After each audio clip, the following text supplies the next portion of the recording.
बार बार bulletin देखने वाले सभी दर्शकों को चंद्रमोहन कल्ला का नमस्कार, राम राम, निखम्मा गणेशा। आज के समाचारों में राजस्थान में 3 सीटों पर राज्यसभा के चुनाव होने हैं, जिनमें से एक सीट कांग्रेस की पक्की है, जो कि वर्तमान में राज्यसभा की सांसद नीरज डांगी के कार्यकाल को समाप्त होने के बाद में फिर से भरी जा रही है। ये तो तय है कि नीरज डांगी को कांग्रेस अब वापस रिपीट नहीं करनी है। ऐसे में राज्यसभा में किसे भेजा जाए, इस पर हाईकमान मंथन कर रहा है और इसमें सबसे पहला नाम उभर करके जो सामने आया है वो पूर्व मुख्यमंत्री अशोक गहलोत का है। अशोक गहलोत को राज्यसभा में भेज करके 83 साल के हो चुके मल्लिकार्जुन खड़गे को सेवानिवृत्त करके उन्हें राष्ट्रीय अध्यक्ष के रूप में बैठाया जा सकता है। आइए पूरी रिपोर्ट पर नज़र डालें। राजस्थान में 3 राज्यसभा सीटें खाली हो रही है। इनमें से एक सीट कांग्रेस के नीरज डांगी की है, जिन्हें कांग्रेस हाईकमान रिपीट करने के मूड में नहीं लगता। इस सीट पर हाईकमान ऐसे नेता को बैठाना चाहता है जिसका प्रभाव 2028 में राजस्थान में होने वाले विधानसभा चुनाव पर कांग्रेस के लिए फायदेमंद दिखे। ऐसे में सबसे पहला नाम अशोक गहलोत पूर्व मुख्यमंत्री राजस्थान का सामने आया है।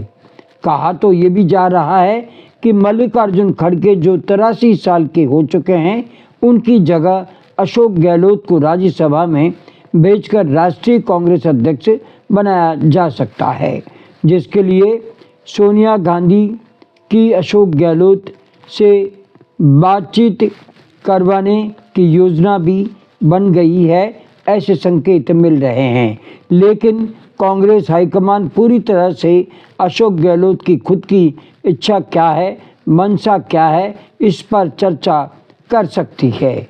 वही नाम तो ब्राह्मण चेहरे के रूप में पूर्व मंत्री, पूर्व सांसद, पूर्व केंद्रीय मंत्री सीपी जोशी का भी उभर करके सामने आया है।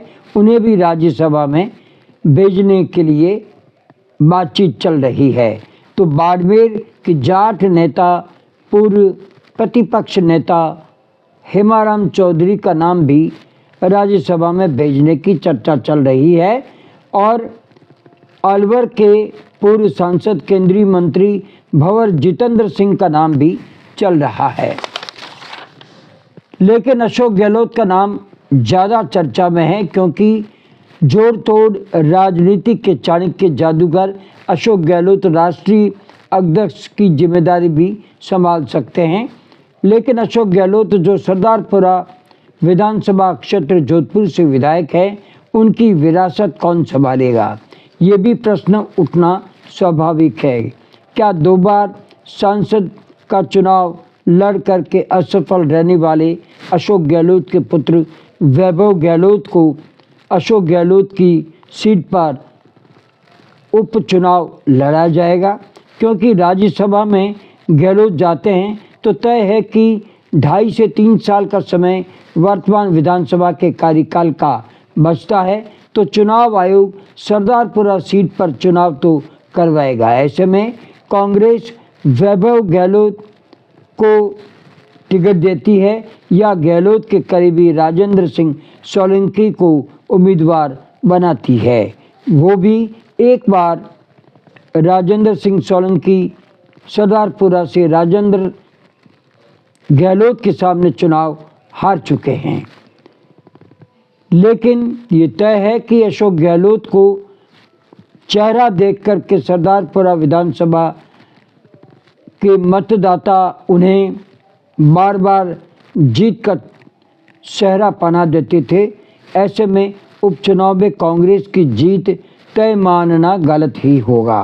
भारतीय जनता पार्टी राजेंद्र गहलोत जैसे पूर्व मंत्री और पूर्व विधायक को यहाँ से चुनाव लड़वा सकती है या किसी राजपूत चेहरे को मैदान में उतार करके वे ये तय कर सकते हैं कि अशोक गहलोत नहीं तो कांग्रेस में भारतीय जनता पार्टी का विधायक जयपुर पहुंचे।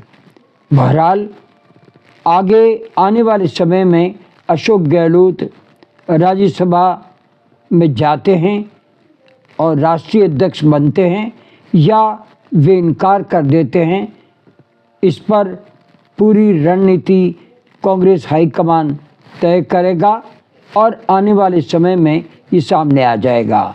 बहरहाल हमारा समय होता है आपसे इजाज़त लेने का, और इजाज़त लेने से पहले हम जानना चाहते हैं आपको ये चैनल कैसा लगता है। अगर आपको ये चैनल पसंद है तो इसे सब्सक्राइब करें, लाइक करें, शेयर करें और इस चैनल को बढ़ावा दें। आज्ञा दीजिए। नमस्कार, जय हिंद, शुभ रात्रि, शब खैर, जय जय भारती।